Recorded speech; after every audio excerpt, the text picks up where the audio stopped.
Ernakulam Karthedam rural സഹകരണ ബാങ്കിൽ തിരിമറി. ബാങ്കിൽ വ്യാജ പണയ വിവരങ്ങൾ സൃഷ്ടിച്ച് 89 ലക്ഷം രൂപയാണ് ജീവനക്കാർ തട്ടിയത്. സംഭവത്തിൽ ബാങ്ക് അപ്രൈസർ അനൂപ് ജോസഫിനെ പോലീസ് അറസ്റ്റ് ചെയ്തു.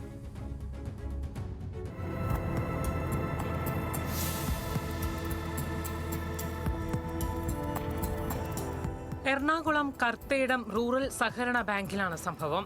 2014 മുതൽ 2026 വരെയുള്ള കാലയളവിലാണ് തട്ടിപ്പ് നടന്നത്.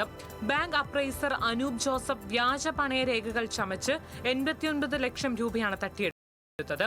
ബന്ധുക്കൾ ഉൾപ്പെടെ പലരുടെയും പേരിൽ പണയ അക്കൗണ്ടുകൾ നിർമ്മിച്ചായിരുന്നു തട്ടിപ്പ്. ജീവനക്കാരനായി ബാങ്കിൽ പ്രവേശിച്ചതിന് പിന്നാലെയാണ് അനൂപ് തട്ടിപ്പിന് തുടക്കമിട്ടത്.